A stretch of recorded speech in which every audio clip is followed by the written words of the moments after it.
الحمد لله نحمده ونستعينه ونستغفره ونؤمن به ونتوكل عليه ونعوذ بالله من شرور أنفسنا ومن سيئات أعمالنا من يهده الله فلا مضل له ومن يضلله فلا هادي له ونشهد أن لا إله إلا الله وحده لا شريك له ونشهد أن سيدنا ونبينا ومولانا محمدا عبده ورسوله أرسله بالحق بشيرا ونذيرا لتتميم مكارم الأخلاق فإنه لا يخلق نبي ولا رسول بعده ولا أمة بعد أمته ولا شريعة بعد شريعته ولا كتاب بعد كتابه ولا قبلة بعد قبلته أما بعد فقد قال الله عز وجل أعوذ بالله من الشيطان الرجيم بسم الله الرحمن الرحيم هو الذي أرسل رسوله بالهدى ودين الحق ليظهره على الدين كله وكفى بالله شهيدا وقال تعالى والسابقون الأولون من المهاجرين والأنصار والذين اتبعوهم بإحسان رضي الله تعالى عنه ورضوا عنه وقال تعالى سبحان الذي يسرى بعبده ليلا من المسجد الحرام إلى المسجد الأقصى الذي باركنا حوله لنريه من آياتنا إنه هو السميع البصير وقال النبي صلى الله عليه وسلم أوتيت في ليلة المعراج 3 أشياء الصلاة الخمس وخواتيم سورة البقرة والشفاعة لأمتي لمن لا يشرك بالله شيئا أو كما قال عليه الصلاة والسلام صدقت يا رب العالمين وصدق رسوله النبي الأمي الكريم ونحن على ذلك لمن الشاهدين والشاكرين والحمد لله رب العالمين خدا در انتظار حمد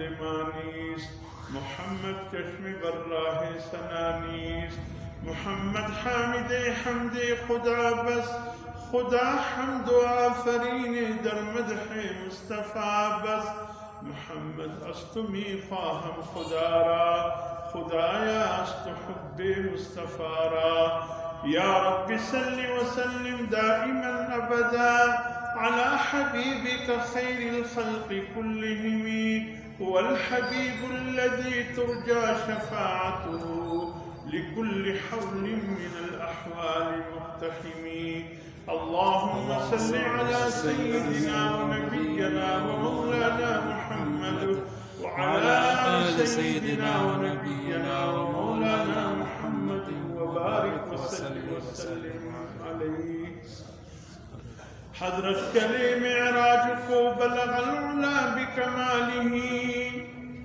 حضرت چلے معراج کو بلغ العلا بکماله سب کش میں اجالا ہوا کشف الدجا بجماله حضرت کے خصائل نیکتے حسنت جمیع خصاله سب حور و ملک یوں کہے صلو علیہ وآلہ نبی آتے رہے آخر میں نبیوں کے امام آئے وہ دنیا میں خدا کا لے کر آخری پیغام آئے جھکانے آئے بندوں کی جبین اللہ کے در پر سکھانے آدمی کو آدمی کا احترام آئے وہ آئے تو عظمت بڑھ گئی دنیا میں انسان کی وہ آئے جب تو بندوں کو فرشتوں کے سلام آئے،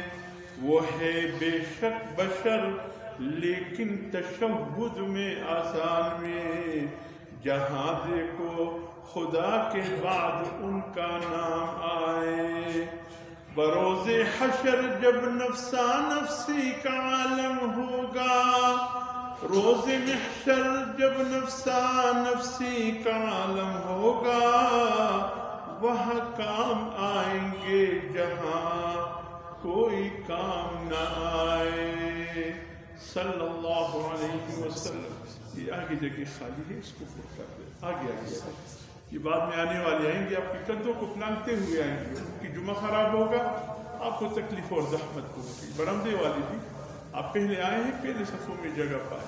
حضور صلی اللہ علیہ وسلم فرماتے جو جتنا دنیا میں امام کے قریب ہوگا، قیامت کے دن وہ اتنا ہی خدا کے قریب ہوگا۔ سبحان اللہ۔ مسجد ایک منظر ہے میدان حشر کا، یہاں صفوں میں جس طرح لوگ بیٹھتے ہیں اور قریب آنے کی کوشش کرتے ہیں امام کی، اس طرح روز محشر بھی صفے بنیں گے لوگوں کے، اور جو دنیا میں صفوں میں قریب امام کے رہا، اتنے ہی وہ قیامت کے دن حشر کے میدان میں اللہ کے قریب رہیں گے، اللہ کی رحمت کی نظر ان پر پڑے۔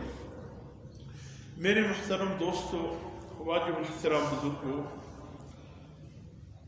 ماہ رجب المرجب کا مہینہ شروع ہو چکا ہے۔ یہ اسلامی سال میں اس مہینے کا نمبر جو آتا ہے وہ 7 ہوتا ہے۔ اسلامی سنہ ہجری کا ترتیب محرم الحرام سے شروع ہوتا ہے، محرم الحرام، پھر صفر المظفر، اور اس کے بعد پھر ربیع الاول، ربیع الثانی، جمادی الاول، جمادی الثانی، 6 مہینے یہ ہو گئے۔ پھر آخری چھٹے مہینے کا آغاز رجب سے ہوتا ہے۔ تو آج کا یہ مہینہ جو اب جس میں اور آپ موجود ہے، اس کو تاریخ میں رجب المرجب کہا جاتا ہے۔ جب یہ مہینہ شروع ہوتا، حضور صلی اللہ علیہ وسلم کی ایک عادت تھی، اور جو حضور صلی اللہ علیہ وسلم کی عادت شریفہ ہو وہ امت کے لیے ایک سنت کا درجہ رکھتی ہے۔ آپ صلی اللہ علیہ وسلم نے ہمیشہ جو کام کیا ہے، ہمیشہ ایک تو کرنے کا حکم دیا ہو، اس کو واجب کہتے ہیں۔ اللہ جو حکم دے اس کو فرض کہتے ہیں، حضور صلی اللہ علیہ وسلم جو حکم دے اس کو واجب کہتے ہیں، اور جس کا حکم حضور صلی اللہ علیہ وسلم نے کیا تو نہیں ہے لیکن کیا، حضور صلی اللہ علیہ وسلم کرنے کا حکم تو نہیں دیا لیکن کیا ہے اور ہمیشہ کیا ہے، اس کو سنت مؤکدہ کہتے ہیں۔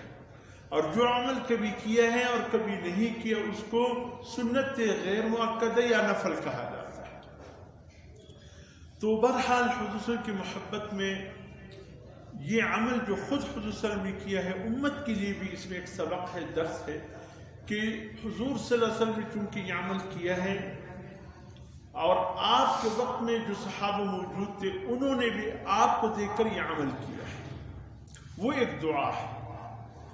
حضور صلی اللہ علیہ وسلم اس مہینے کے شروع میں ایک دعا مانگا کرتے تھے، اور دعا کچھ یوں ہے: اللہم بارک لنا فی رجب و شعبان وبلغنا رمضان۔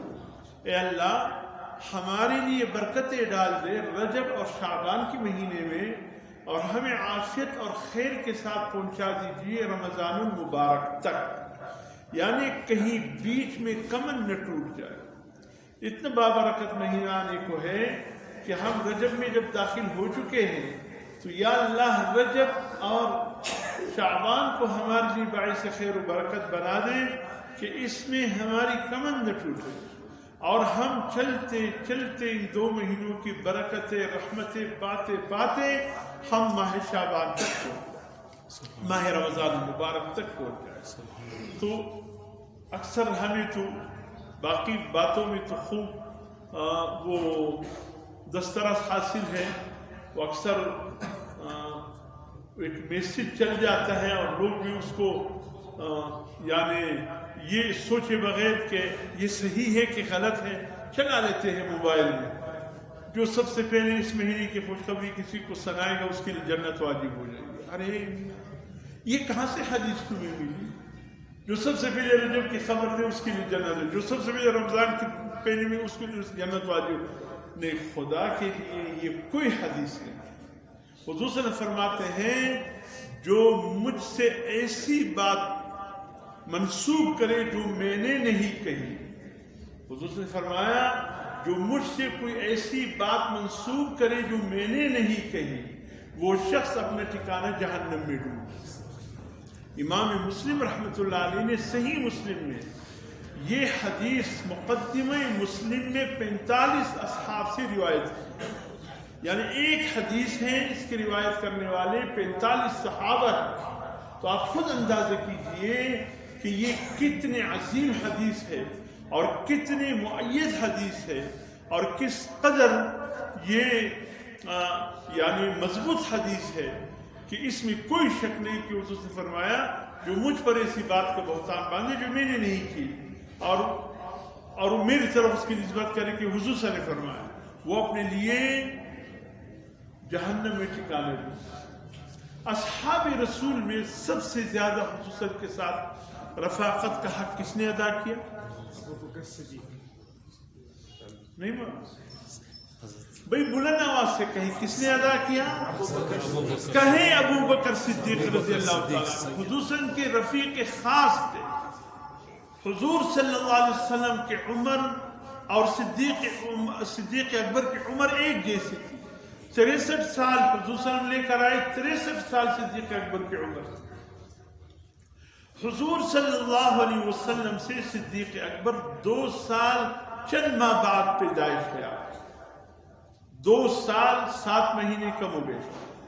اتنا عرصے بعد صدیق اکبر حضور صلی اللہ علیہ وسلم کی ولادت کے بعد ان کی ولادت ہوئی اور پھر اتنی ہی ایام ان کی خلافت ہے جیسے حضور صلی اللہ علیہ وسلم کے عمر مبارک جس قدر ہوا اور آپ کا انتقال ہوا اللہ نے اس قدر صدیق اکبر کی عمر مبارک بھی لی. سب سے زیادہ رفاقت ہے. لیکن ذخیرہ حدیث اٹھا کر کے دیکھ لیجئے سب سے کم حدیثیں ابو بکر صدیق رضی اللہ تعالیٰ عنہ سے مروی. سب سے کم ہونا تو یہ چاہیے کہ ہزاروں نہیں لاکھوں کی تعداد میں حدیث آپ سے مروی ہونی چاہیے. لیکن ڈرتے ڈرتے آپ نے اتنے احتیاط کیا کہ کہیں کوئی لفظ میرا شامل نہ ہو جائے, اس لیے حدیث کی بیان کرنے میں احتیاط کرتے.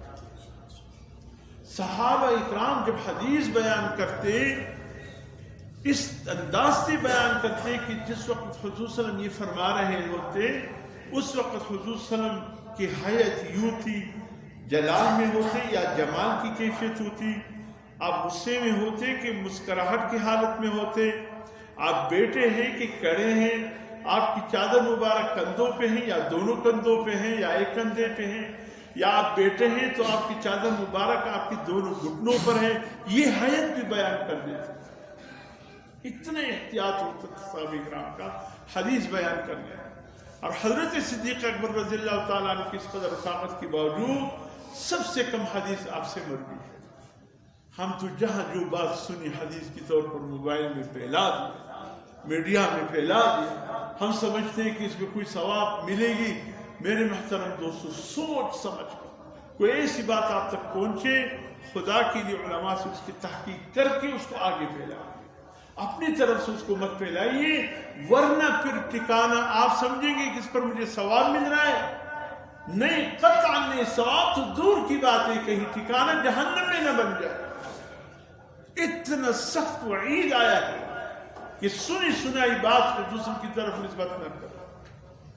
بہت سے ایسی چیزیں ہیں جو کہ مقولے ہیں عربی زبان کے, لوگوں نے اس کو بھی حدیث بنا دیا, اس کو خوب پیرا ہے. خدا کی بندے یہ عربی زبان کی مقولے ہیں, کسی شاعر نے کہا ہے, کسی ادیب نے کہا ہے, کسی یعنی ذو عقل کسی شخص نے جس کو اللہ نے عقل مند بنایا تو اس نے قول زرین کی طور پر اس بات کو آگے رکھا ہے. یہ کوئی حدیث نہیں ہے, لیکن ہم تو بے تحاشا جو آیا بس اس کو حدیث بنا دیتے. یہ پتہ نہیں کہ اس کی کتنی قدر وعید ہے. تو اس لیے ایسی چیزوں سے بچنا چاہیے. اب یہ صحیح حدیث جو اس مبارک مہینے کے حوالے سے میں نے ابھی تلاوت کی کہ حضور صلی اللہ علیہ وسلم اس مہینے کی شروع ہوتے ہی ایک دعا مانگا کرتے تھے, اللہم بارک لنا فی رجب و شعبان و بلغنا رمضان. میرے خیال اکثر کو علم بھی نہیں ہے, دعا کرنا تو دور کی بات ہے, کسی کو پتہ بھی نہیں ہے. آئیے میرے ساتھ دہرا دیجئے، سب کہے، کوئی رہ نہ جائے، تاکہ حضور صلی اللہ علیہ وسلم کی سنت ادا ہو جائے۔ اور حضور صلی اللہ علیہ وسلم نے یہ بھی حدیث فرمایا، اگر کوئی شخص میری سنت کو اس وقت زندہ کرے جب وہ سنت لوگوں میں متروک ہو چکا ہو، یعنی اس پر لوگ عمل نہیں کر رہے، ایسے وقت میں حضور صلی اللہ علیہ وسلم فرماتے ہیں جو میری ایک سنت کو زندہ کرے اللہ اس کو 100 شہیدوں کا ثواب عطا فرماتے ہیں۔ اور یہ بھی سنت حضور صلی اللہ علیہ وسلم کی تقریباً متروک ہو چکی ہے۔ بہت سے مسلمانوں کو بھی علم نہیں ہے کہ رجب کے مہینے میں کیا کرنا چاہیے، یہ تو یاد ہے سب کو، الحمدللہ اب ختم ہو گیا ہے کافی حد تک۔ جی رجب کے مہینے میں کنڈے کرنے ہیں، کنڈے جانتے ہیں؟ کنڈے جانتے ہیں؟ آپ لوگوں میں سے کسی نے کیا ہے کنڈے؟ خدا کی قسم سلام کرتا، اگر نہیں کہ خدا کی قسم، ورنہ مسلمانوں نے اس چیز کو دین کا ایک جز بنا لیا ہے، اور یہ اسلام میں سب سے بڑے خرافات ہے۔ یہ میڈین مدینہ مکہ نہیں ہے، یہ کنڈے، یہ میڈین لکھنؤ ہے، یہ لکھنؤ انڈیا سے آئی ہے، اور وہ بھی ماشاءاللہ جو مسلمان روافظ کے ہمسایہ تھے ان سے لے کر دین اسلام، ہمارے بہت سے رسومات انڈیا سے آئے ہیں نا، ہندوستان سے آئے ہیں۔ وہ صحرا بندی جو دلہے کو ہاتھی کی طرح آگے صحرا جو باندھا جاتا ہے، جب اس کو لے کر چلتے ہیں 2 افراد دائیں بائیں پکڑ کر ہاتھی کی مانی، وہ سونڈ آگے دیکھیں، وہ صحرا بندی کیا ہے؟ وہ سونڈ ہے، اور ہاتھی کو یہ لوگ بڑے مقدس سمجھتے ہیں اور شادی کے خاص ایک اہم جز ہوتا ہے۔ تو ہم نے صحرا بندی کو بھی شادی کا ایک سنت جز بنا دیا، اللہ رحم فرمائے، جو اصل چیز ہے اس کو ہم نے فراموش کر دیا۔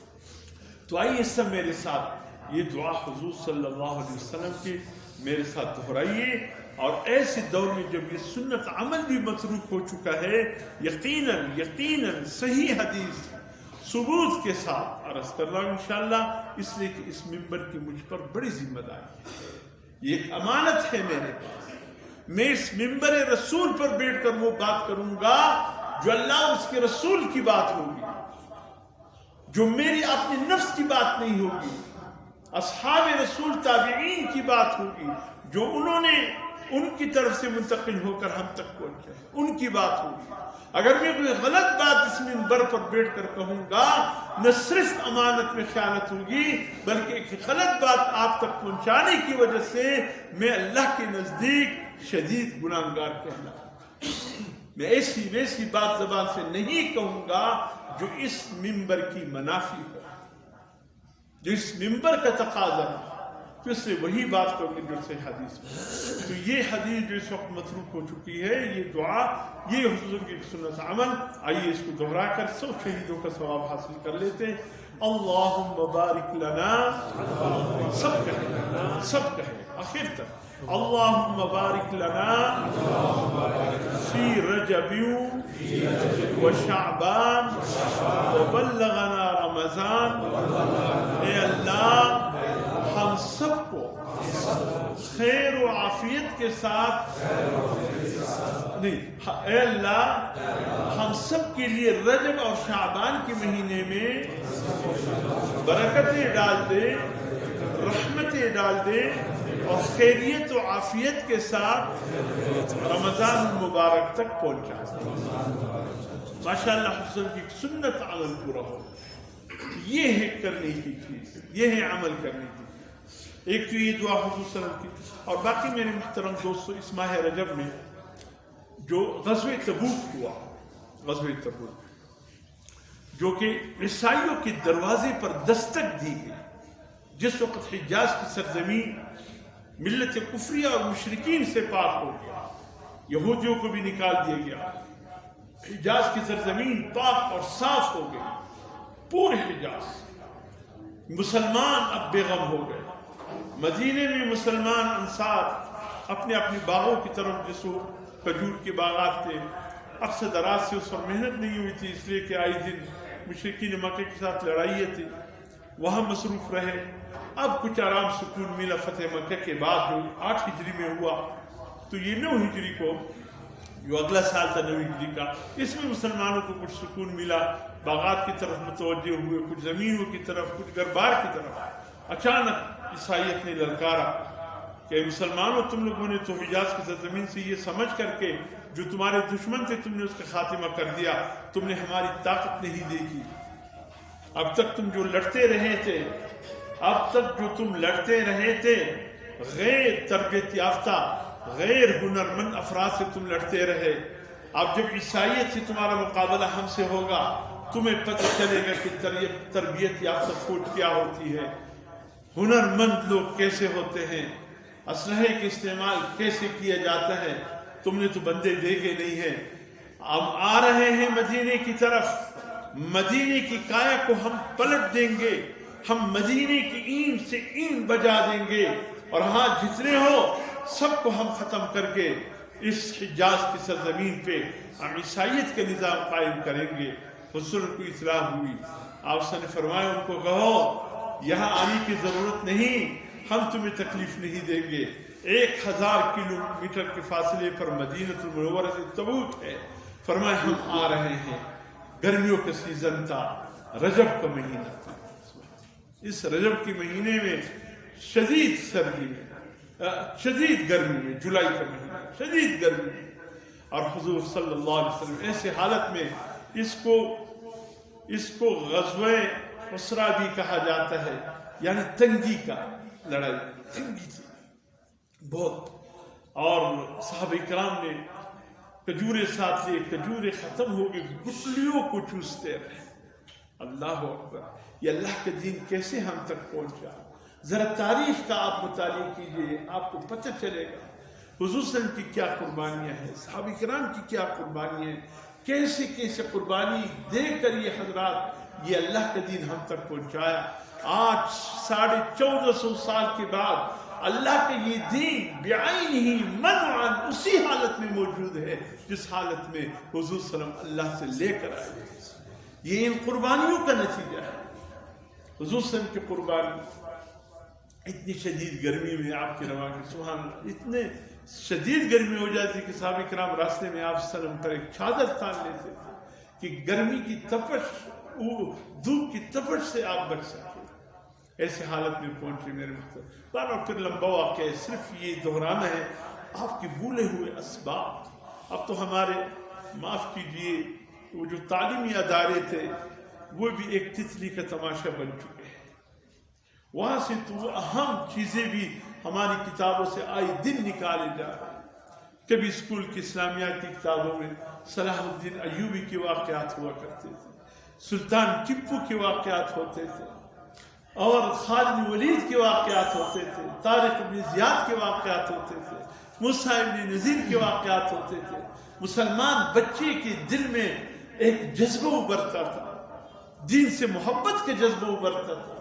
اب پتہ نہیں تسلی کا تماشا اور لکڑہارا کی کہانی ڈال دی۔ اب بچے بڑے ہو کر اللہ اکبر ایسے ہیرو بننا چاہتے ہیں جس کا نام لینا بھی اس منبر کے تقاضے کے منافی ہے۔ اب بچہ میرا وہ بننا چاہتا ہے۔ اب کوئی بچہ صلاح الدین ایوبی کو جانتا نہیں، اب کوئی بچہ ایوبی بننا نہیں چاہتا، کوئی بچہ ٹیپو بننا نہیں چاہتا، کوئی بچے ابن زیاد بننا نہیں چاہتا، اس لیے کہ بچوں کو علم ہی نہیں کہ ہماری تاریخ کی کیسی شخصیات گزرے۔ اب ہمیں دوسری طرف الجھا دیں گے۔ اب رہ کر حضور کی سیرت کے حوالے سے کچھ چیزیں ہوتی تھیں۔ اب سنا ہے کہ وہ جو ایک سوال جواب 11ویں اور 12ویں ایف اے اور ایف اے سی کی کتابوں میں ہوا کرتے تھے، حضور کے ختم نبوت پر روشنی ڈالی اور ختم نبوت کے حوالے سے کچھ لکھ لیے۔ اب اطلاع اس سال کے کورس میں وہ بھی نکال دی تاکہ بچوں کے ذہن میں ختم نبوت کا جذبہ بھی نہ بنے۔ کہتے ہیں کہ یہودی لابی کام نہیں کرتے، وہ لگے ہیں ہمیں مہنگائی میں الجھا کر، وہ ہماری دین پہ وار کر رہے ہیں، ہمیں آٹے اور چینی کی باؤ میں مبتلا کر کے وہ ہم سے ہماری کتابوں سے حضور کی سیرت کی باتیں نکال رہے ہیں، اور ہم جو ہیں ہمارے بیٹھ جائے دال مہنگا ہو گیا، چینی مہنگی ہو گئی، اعمالکم اعمالکم، جیسے اعمال ہیں ویسے حکمران ہیں، یہ چیزیں تو آئیں گی، لیکن بہرحال اصل چیز ایمان بچانا ہے۔ ٹھیک ہے، میں یہ بھی کہہ رہا ہوں کہ وہ بھی غلط ہے، اتنا حد سے بڑھ کر لوگوں کو نہیں تکلیف دینا چاہیے، لیکن یہ ہے کہ اصل چیز ایمان کی حفاظت ہے، اصل چیز دین کی حفاظت ہے، اصل چیز حضور صلی اللہ علیہ وسلم کی محبت سے سرکار ہونا ہے، اصل چیز یہ ہستی جنہوں نے ہماری دین کی حفاظت کرتے ہوئے اپنی جانوں کی نذرانے پیش کیے، اصل چیز ان کے واقعات پڑھ کر اپنے اندر ایمانی جذبے کو لانا۔ تو اس لیے میرے محترم دوست، تبوک کا واقعہ بھی ہماری دین ایمان کا ایک ایسا عنصر ہے کہ اس کے بغیر ہماری بنیاد تکمیل تک نہیں پہنچ سکتی۔ اسی طریقے سے میرے محترم دوستوں، سب سے پہلے یہ جو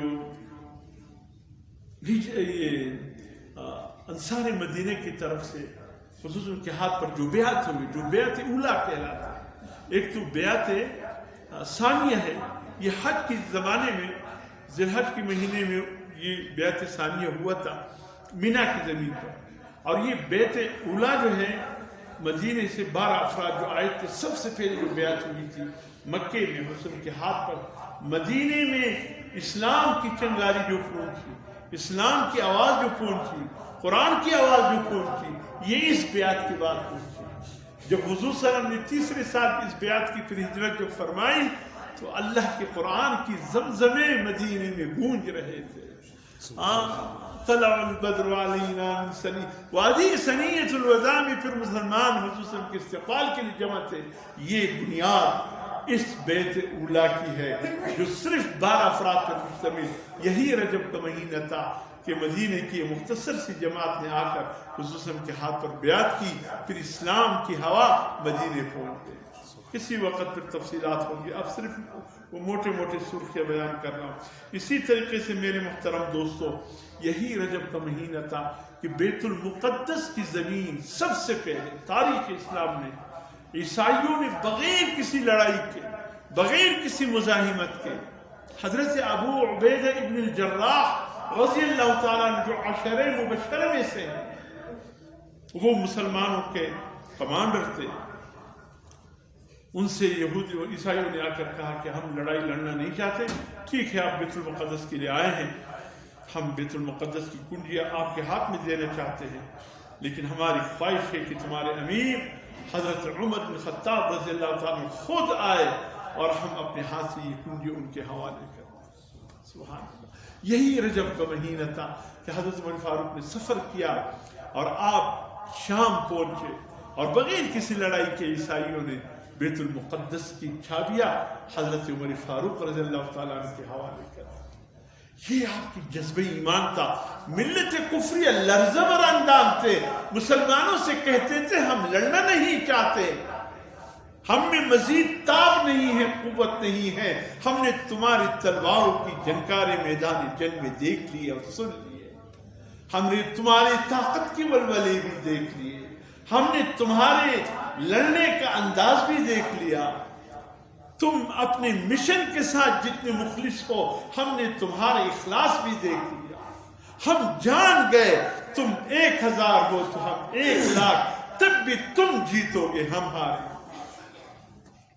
تم میں جو محبتیں ہیں ہم میں کہاں ہیں، ہم تو نفاق سے بڑے ہیں، ہم تو اپنے اللہ سے وفا نہیں کر سکتے، بندوں سے کیا وفا کریں، ہماری دل آپس میں ایک دوسرے کے کانے کو تیار ہے، تم آپس میں ایک دوسرے کے لیے ایثار اور ہمدردی کی جو جذبات رکھتے ہو، ہم میں وہ کہاں، ہم میں تو وہ عشر عشیر بھی نہیں ہے۔ اے مسلمانوں، وہ علامہ اقبال نے کیا خوب کہا، اے لا الہ کے وارث، باقی نہیں ہے تجھ میں وہ جذب قلندرہ، تیری ایک نگاہ سے کامتا تھا دل، سینوں میں کھویا گیا ہے تجھ سے وہ جذب قلندرہ۔ اے مسلمان، اے لا الہ کے وارث، تو نگاہ 1000 میل دور سے مدینے سے کرتا تھا، تبوک میں کفار جاہ پناہ ڈھونڈ رہے ہوتے تھے، چھپنے کی جگہ ڈھونڈ رہے ہوتے تھے۔ 50 دن تبوک میں قیام کیا، ایک کافر بھی نہیں نکلا۔ بڑا ناز تھا اپنی طاقت پہ، اپنے ہنر پہ، اپنی تربیت یافتہ ہونے پہ، لیکن جب مسلمانوں کی للکار پہنچی، چپ، کوئی ادھر بھاگا، یہ ہے تمہاری تاریخ، مت بولیے اپنی تاریخ کو اپنے دل میں جگہ۔ میرے محترم دوستو، بغیر کسی مزاحمت کے اسی مہینے میں اللہ نے بیت المقدس کو فتح فرمایا۔ عظیم ہستیاں تاریخ کی جو گزری ہے، حضرت امیر معاویہ رضی اللہ تعالیٰ، حضرت جعفر صادق رضی اللہ تعالیٰ، حضرت عمر ابن عبدالعزیز رضی اللہ تعالیٰ، سلطان صلاح الدین ایوبی رحمۃ اللہ علیہ، حضرت امام مسلم رحمۃ اللہ علیہ، ان کی وفات سب کا رجب کے مہینے میں۔ حضرت امیر معاویہ رضی اللہ تعالیٰ تاریخ کا مظلوم، اے مسلمانوں تمہارے دل میں بھی حضرت امیر معاویہ رضی اللہ تعالیٰ عنہ سے کیسی باتیں تمہارے دلوں میں آئی؟ جانتے ہو امیر معاویہ کون ہے؟ یہ خوش نصیب صحابہ ہے جو جلیل القدر صحابی ہونے کے باوجود حضور صلی اللہ علیہ وسلم نے اس کو کاتب وحی مقرر فرمایا۔ یہ حضور صلی اللہ علیہ وسلم کے قریب رہے اور خود حضور صلی اللہ علیہ وسلم کی بارہا کئی دفعہ ایسا ہوا حضور صلی اللہ علیہ وسلم ان کے لیے دعائیں، ان کے لیے برکتیں ان پر رکھنے کی ایسی دعائیں کی حضور صلی اللہ علیہ وسلم نے، کئی دفعہ حضور صلی اللہ علیہ وسلم نے ان کو نوازا۔ حضور صلی اللہ علیہ وسلم کی دعا فرمایا، اے اللہ امیر معاویہ کو محتدا بنا، مقتدا بنا، اور لوگ آئیں ان سے ہدایت حاصل کرنے والا بنا۔ فتح مکہ کی دن یہ مسلمان میں اپنے والد کے ساتھ تاریخ اسلام کے اتنا عظیم سپوت ہے۔ میرے محترم دوستو، وقت کی کمی ہے، میں صرف آپ کے کانوں سے دستک دیتے ہوئے آپ کے دل کی کانوں تک پہنچنا چاہتا ہوں۔ وقت کی کمی ہے کہ میں بتاتا امیر معاویہ کو پچھلے سال جس کے لیے پاکستان کی چوراہے پر لعنتیں برسائی گئی، اللہ ہماری میڈیا نے نشر کیا براہ راست، پھر ہم اللہ سے اللہ کی رحمتیں مانگے، اللہ کے نیک بندوں پہ ہم لعنتیں برسائے، اور پھر اللہ سے کہیں یا اللہ ہم پہ اپنی رحمت نازل فرما۔ اللہ فرماتے قرون اولا کے میرے عظیم بندوں پہ تمہاری لعنتیں چل رہی ہے، تم مجھ سے میری رحمتیں مانگتے ہو، کیسے انصاف ہے؟ حضور صلی اللہ علیہ وسلم کا وحی میں ایک اہم سبب آپ کی وحی کا کتابت وحی لکھنا، یہ بھی وحی کے ایک ترتیب میں شامل تھا، اور حضور صلی اللہ علیہ وسلم نے اس کے لیے صحابہ کرام میں باقاعدہ ایک جماعت مقرر کی تھی۔ ویسے تو جو موقع پر موجود تھے حضور صلی اللہ علیہ وسلم ان سے وحی لکھوا لیتے، لیکن باقاعدہ اس کے لیے جماعت حضرت امام شاہ ولی اللہ رحمۃ اللہ علیہ نے جو سب سے پہلے سیرت الرسول لکھی ہے فارسی زبان میں، پھر جس کا ترجمہ حضرت مولانا محمد عادل دارالعلوم دیوبند کے جو فارسی کے استاد تھے انہوں نے پھر اردو میں ترجمہ کیا ہے۔ الحمدللہ ہماری مدارس میں اب بھی یہ ہمارے مدارس کو کیوں مٹانا چاہتے ہیں، اس کے نصاب کو کیوں بدلنا چاہتے ہیں؟ ہماری مدارس کی خوبی یہ ہے کہ آج بھی درجہ اولا میں وہ سیرت الرسول جو کہ حضرت امام شاہ ولی اللہ نے لکھی ہے، وہ سیرت الرسول حفظ کرایا جاتا ہے۔ پھر درجہ ثانیہ میں حضرت مولانا عبدالشکور لکھنوی رحمۃ اللہ علیہ نے جو خلفاء راشدین کتاب لکھی ہے یہ پھر دوسرے درجے میں حفظ کرایا جاتا ہے۔ ہماری مدرسے کی تو یہ اسباق ہے، یہ ترتیب ہے، ان کو یہ برداشت،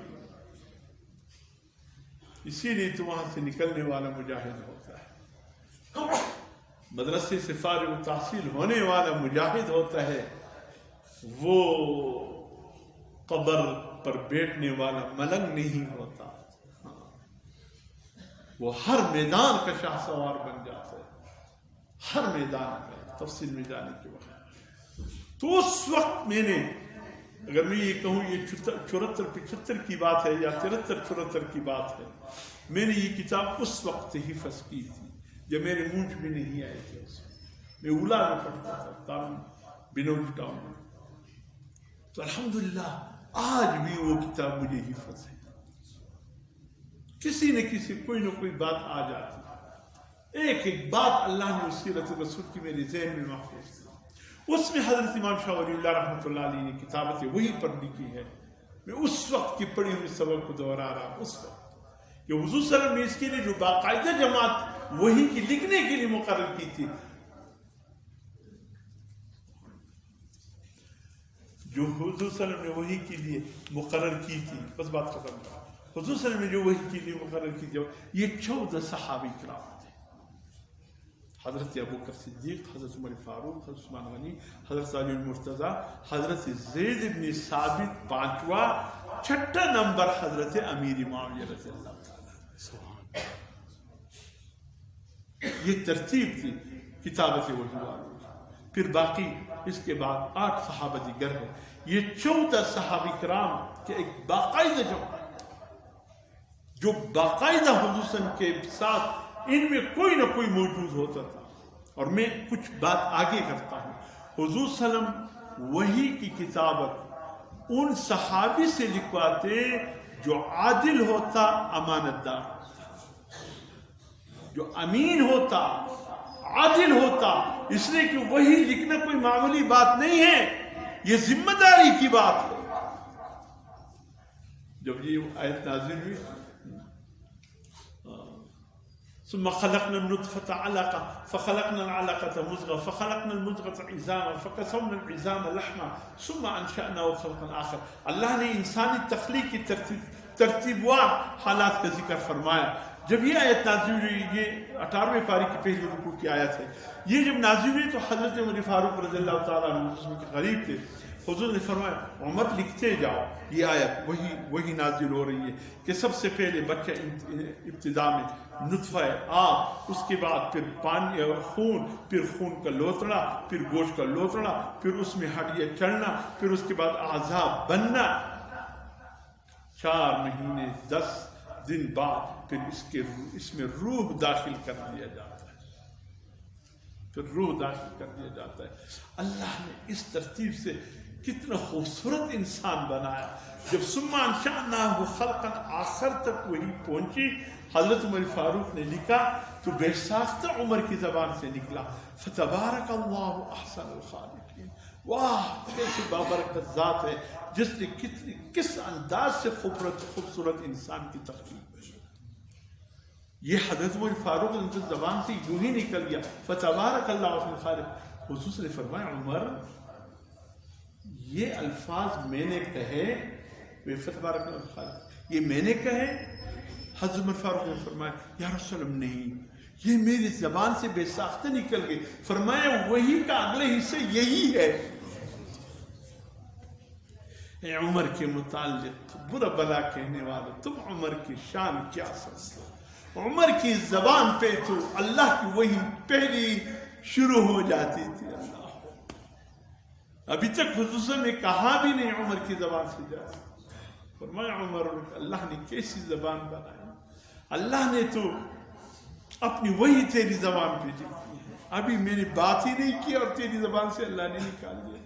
تو ذمہ داری کی بات ہے وہی لکھنا، جب تک عادل نہ ہو، امین نہ ہو، حضور صلی اللہ علیہ وسلم کی طرف سے وہی نہیں لکھواتے تھے۔ تو حضرت امیر معاویہ پہ حضور صلی اللہ علیہ وسلم کی اتنا بھروسہ تھا، اتنا بھروسہ تھا کہ آپ کو کاتب وحی میں 6 نمبر پر رکھا، اور آپ نے کئی دفعہ حضور صلی اللہ علیہ وسلم کی وحی لکھی ہے۔ تو آپ تو امین ہیں حضور صلی اللہ علیہ وسلم کی نظر میں، آپ تو عادل ہیں، بونکنے والے بونکتے رہے، برا بلا کہنے والے کہتے رہے، ہمیں کسی کی کوئی پرواہ نہیں، ہمارے ان کے لیے اللہ ہی کافی ہے اور حضور صلی اللہ علیہ وسلم کی شہادت ہی کافی۔ بس بات ختم ہو گئی۔ سب سے پہلے اسلامی بیڑے کا موجد حضرت امیر معاویہ،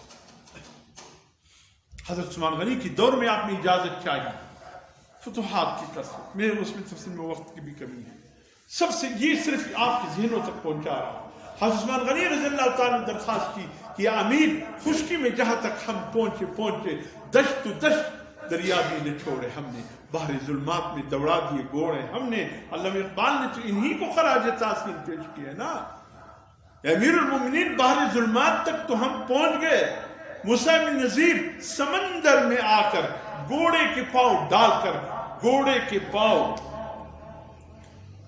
ران تک ڈوب گئے اور یہاں چیخے ہیں یا اللہ ہمیں پتہ نہیں اس سمندر کے پار بھی کوئی رہتے ہیں، ورنہ موسیٰ بن نذیر وہاں تک بھی پہنچ جاتا۔ خشکی پر تو ہم پہنچ گئے. لیکن حضرت امیر معاویہ کو پتہ تھا ایک ملک ہے جس کو قبرص مسلمانوں نے کہنا شروع کیا.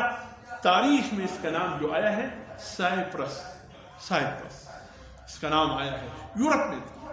فتح قبرص کے لیے آپ کے دل مچل رہا تھا، لیکن اس کے لیے بحری جہاز کی ضرورت تھی، خشکی کا راستہ نہیں تھا.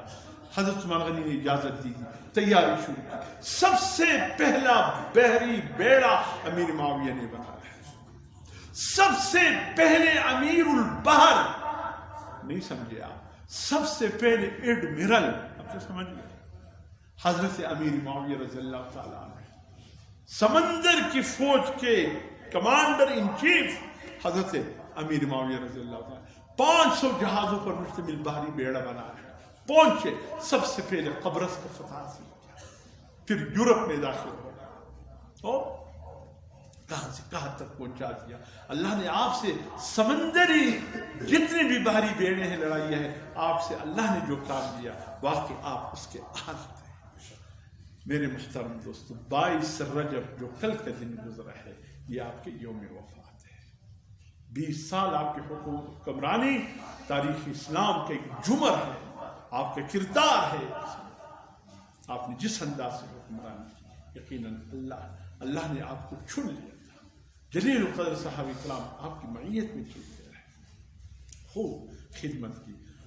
64 لاکھ مربع میل کا یہ فرمان حضرت عمر فاروق کے دور میں 32 لاکھ مربع میل تک اسلامی سلطنت تھی. حضرت امیر معاویہ کے دور میں 64 لاکھ مربع میل تک اسلامی سلطنت. کتنے علاقے نصرانیت کی حدود سے نکال کر اسلامی حد میں شامل فرمائے. اسی کے وفات کی خوشی میں یار لوگ کنڈے مناتے ہیں کہ امیر معاویہ ختم ہو گیا. ارے اسلام کا نقصان ہوا کہ اس سے اسلام کو نقصان ہوا کہ فائدہ ہوا، لیکن جو بدذات ہے وہ بدذات ہی رہیں گے. ان کو کیا پتا امیر معاویہ کو. سلام ہے اس حسن کے ایک ایک ساتھ. ہم سب کے غلام ہیں، ہم سب کے غلام ہیں. اللہ پاک ان ہستیوں کی اتباع ہمیں نصیب. میرا کیا والا سے گفتگو شروع ہے، تمہید ہو گیا. انشاءاللہ اگلے دن زندگی کی بات ہوگی. اللہ عمل کی توفیق نصیب فرمائے. سنت